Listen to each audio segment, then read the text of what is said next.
So the next thing we kind of wanted to address is the top questions that these guys and myself personally are getting when we're out in the field on a day-to-day basis with the public. And this is the top set of questions that we're getting asked as real estate professionals. So what we wanted to just do is we'll spitball a question and you guys will tell me how you are answering that objection, or if there's any other questions that go with this one that you seem to get a lot. So the first one would be, when are prices going to come down? Or are prices going to come down? How are you guys handling that one? And what do you truly believe is going to happen at the end of the year? I don't think prices are going to come down. I think it's going to be property specific, and it also goes back to what you had said before. It's the sellers listening to their agent and pricing where the market is. Mm-hmm. It's those sellers that haven't listened to the agent that priced high, and that's where we saw most of the negotiation. Yep. And the price reductions and whatever to bring it down. But inventory is going to keep the values where they're at, in my opinion. Yep. Yeah. Well, I agree with that, because we're still looking, if it's priced right and if it's a good solid home, we're still seeing 5+ offers. Right. So that demand, that's still for buyers that are not getting that home, that are now going and looking at the next home. So with that competition, those prices are still gonna stay there until that supply really evens that out. And that's a real conversation that I have with clients all the time. So tell me, so I'm Joe Public, and I come to you with a listing that I saw. I click the Zillow button. It's a $450,000 waterfront property. The pictures look great.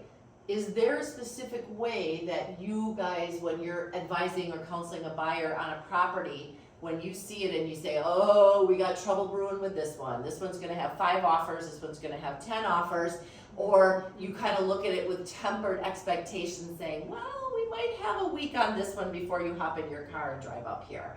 Is there something that you guys are looking for, or a pecking order of importance when you guys are trying to navigate with your buyers, whether they need to get in their car day one and hustle their fannies up here to look at a house? How are you handling that with your buyers? Well, I think an important thing is knowing their timeline. How long have they been looking? Is this the first one that they see? Is this how that looks for them? And then I think also talking to them about the market and letting them know if it is kind of that type of a property, and if they've talked to a lender, what that looks like, because there's a few steps that should definitely be checked off, especially in this type of market. So Before they come and look. before they come and look. Perfect. Yeah. Anybody else, any thoughts on that? Well, I had a thought and now it's gone. I took it from you. Welcome to my world.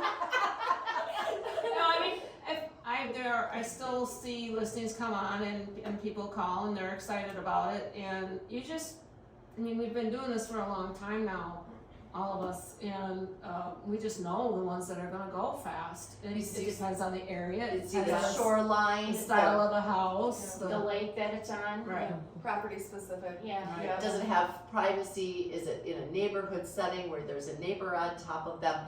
I think that's where, as buyers, agents, that this is all you do, that expertise is what gives you guys an edge against most buyers agents, because you probably recognize, oh, that's a great lake, that's a great lot, it faces west or it faces Or south. we've been in the house next door, or the house that's sold on that same lake. Yup, and you know So, that you would know- be a prime spot and Right. location. Well, and I think it's important too to have an open communication relationship with that listing agent. That is the first thing. I know we all do that. Yeah. We pick up the phone and make a phone call and say, what's showing availability, the unique ways to kind of get a feel for what that maybe the activity is. And I mean, one of our agents in our office just listed something and there's 12 showings in the next day.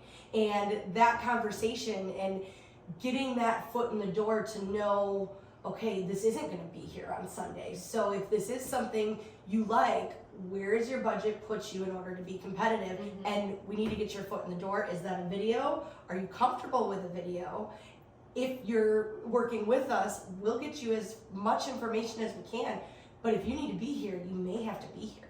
I love that, because I think Yes. that's the piece that a lot of people don't get from their agent. They don't get that sense of bing, ding, ding, ding, ding, like all the bells and whistles are going off because this is the property that's going to ring a lot of bells. Because, you know, I always told people when I was working with more buyers than I do now is if you like it and it's getting you excited, the chances are there's a lot more of you out there as well. Awesome. I think Becky, or Mandy had the perfect thing in that you have to be prepared too. Because like you said, you can do the video showing and you can get them all excited, but if they're not ready to have that pre-approval or the verification of funds, they don't have a chance in the offer. Especially if you know going into the next day that there's 12 showings and you Right, haven't you even bet. started the process. Right. Nope, that's preparation. And I know I threw that question in there, but that was really fun for me. Okay. The next question, are there still multiple offers happening that you guys are seeing? I know we get that question a lot too, is the market still aggressive? I usually answer it by saying, people aren't necessarily leapfrogging over each other by $50,000 or $100,000 anymore, but they're definitely still aggression out there for the right property. I don't know if you guys answer it the same way.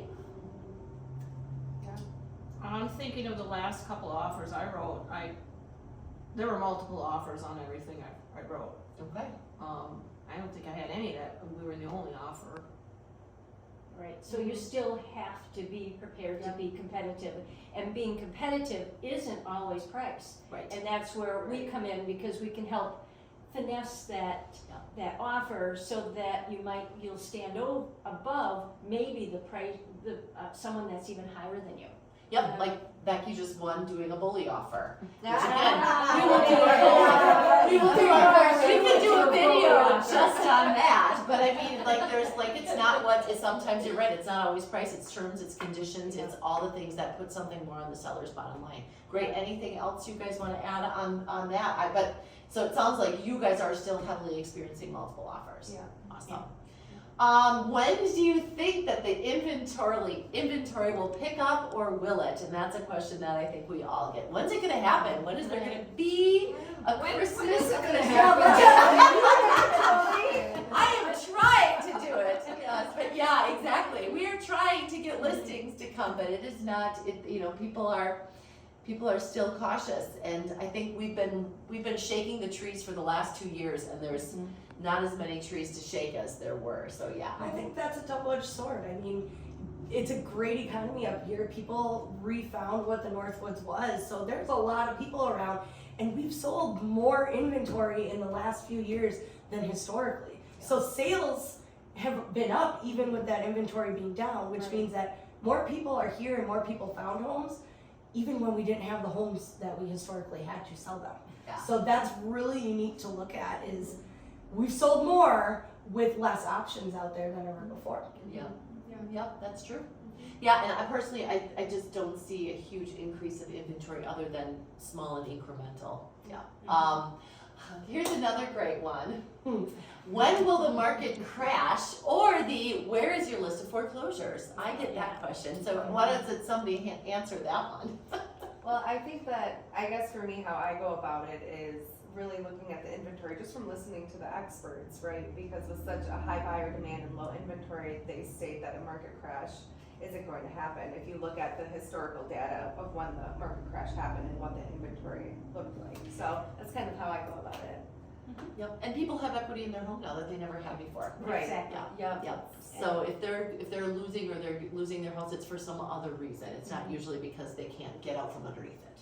Yeah. And you're working with lenders that are actually qualifying you to purchase in the price range. So the chances of you having to foreclose or default are a lot slimmer these days than they were historically in the past. Yeah. So market crash, I don't know that that's anywhere even as a term that should be used in our marketplace right now. And that's, I think, what everybody's kind of saying. Yeah, I do feel people are waiting for it, but I just don't think it's realistic. Yeah. Becky, you get that question all the time, don't you? Yep. Yeah. It's not gonna happen. The economy just isn't geared for that. It's not like it was back in 2007. Well, and like we say, there's only, I think right now I was looking at a chain listing, we're gonna be getting a new listing on the chain, a vacant lot. There's 5 available between the Eagle River and the Three Lakes chain, 5. And when you look at those staggering numbers, like, there's only 5. I mean, when there used to be 20, so it's a little crazy. Are prices still going to increase is a question that we keep getting as well. I think we'll see prices increase, but there isn't gonna be a jump. It's just, if there's, if you can say a stable increase. Yeah, like that, what was it, 0.3, 0.4, 0.5? Yeah, Yeah. it's gonna depend on supply and demand, Mhm. but I think we're not gonna see depreciation at all. No, that makes sense to me. Yeah. All right, everybody's good on that one? And then lastly, are offers still going above asking? That one I think we kind of answered with the multiple offers, but let's talk a little bit about, just to throw another one at you, but if you have a buyer and they're very specific on price, and let's say they're topped out at $350,000 and they keep losing, I know that one of the things we talk a lot about on the team is putting them into a different playing field or figuring out a way that they can win.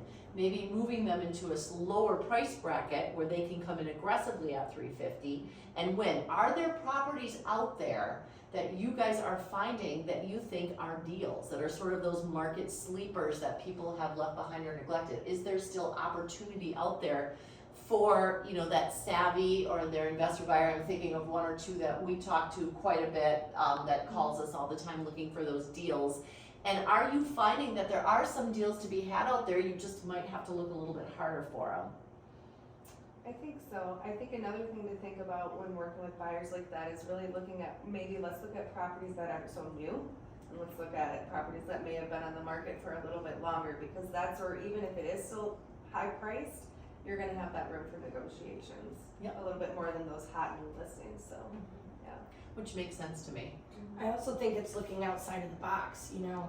There's so much waterfront property and different areas.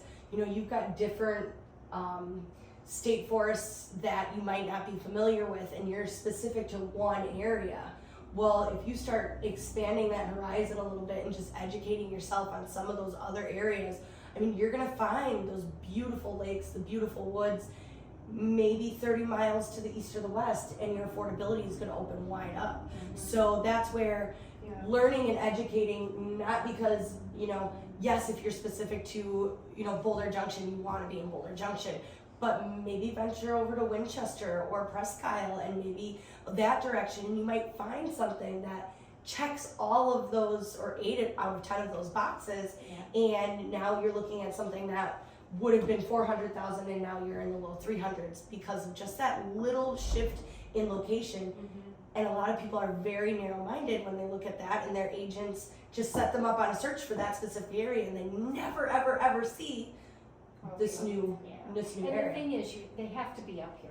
You have to come up here and explore Just the drive area. around, man. You can look on the internet all you want, Yep. but it doesn't tell you the whole story. Yep. And all the little communities are so unique, and each of them are cool. So if you're set on Boulder Junction is awesome. But you can go outside and you'll find a really cool community, and it might be more in your price range. No, that's really, I think, a very good point, and I think there are ways to find nuggets even in a market like this. You just have to be working with somebody who's used to looking for them and is willing to help you uncover and find them. Even going a little bit into Florence County, a little bit into Forest County, a little bit into Lincoln County, it can really open up some things for people that just opens up their mind a little bit. And you make us go everywhere. I pretty much do. Want to go to Hurley? Let's go. Just kidding. Well, we are also getting licensed in Michigan, so there's a whole Working on world that. to explore. Yeah, any other questions up there that you guys are getting that we didn't just answer? Because I think this is a great way, great things for us to talk about, and for people to actually be able to hear kind of some of the things we do to solve the problems that buyers have, that they keep running into. Like sometimes if they've been working with another agent who's been only showing them things in a box, like, oh, there is a big world out there. There is other properties available to us. There's a lot of tricks that people just don't know. I think one of the biggest things that I always get kind of touches on a few of these is, you know, what should I offer, or what is it going to go above asking? And is this a good value? Like, does this price that they want make sense? When there's competition, it's hard to validate going over what somebody says they want. Well, this is what they wanted, I'm gonna give them what they want. And I think the one thing that I sit down and try and explain is you have multiple different opinions of value in a seller's market, in a competitive market. And the value really comes down to what are you willing and able to be comfortable paying in order to get that property, and not just dollar value, but monetary value, memories value, you know, what is that going to be in order to get you that property, and then let's really coordinate how we look at the right home based on that, or the right lot based on that, and let's dissect it. Awesome. Nope, I think that's great. Lastly, I know that one of the other things you guys had told me was these are the sayings that you get a lot. I'm not in a hurry. I'll wait for the right one. I'm willing to wait for a deal. I'm waiting until after the election.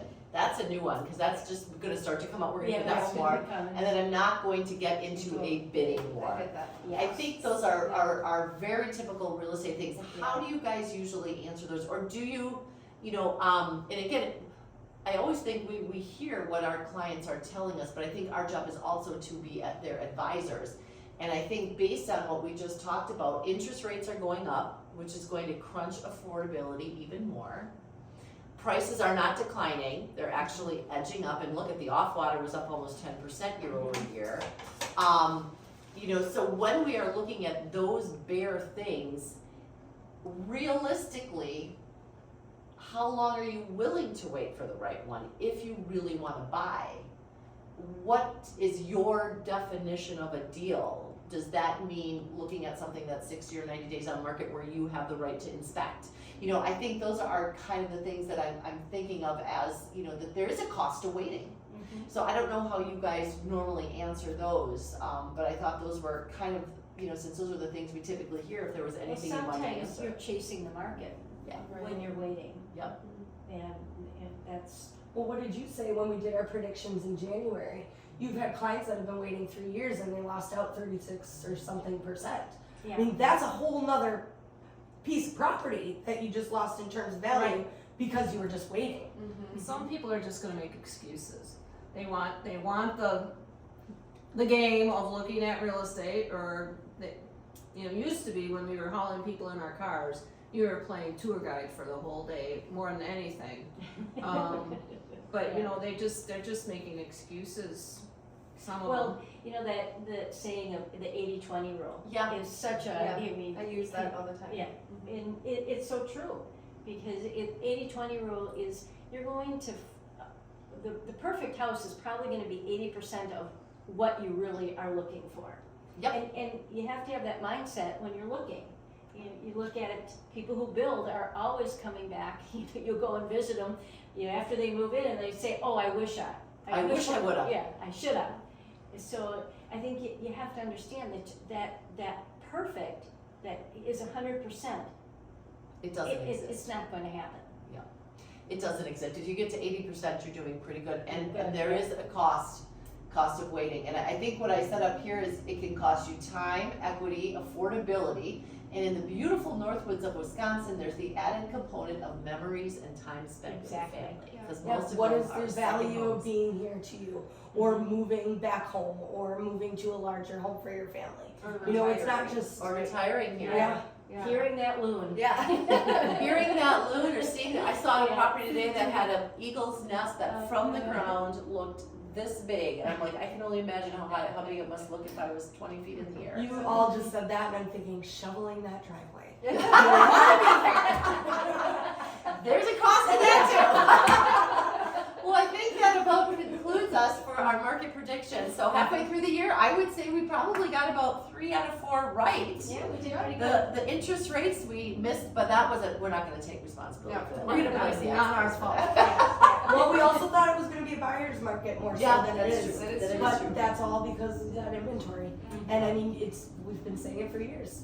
There's no inventory. Supply and demand. Yeah. All right, well, if you are looking for any advisement and you're looking for one of these brilliant women to advise you and help you find the right spot to be in the Northwoods, you need to give us a call. Give them a call. And if you're looking to sell, Give me a call. See you soon in the Northwoods.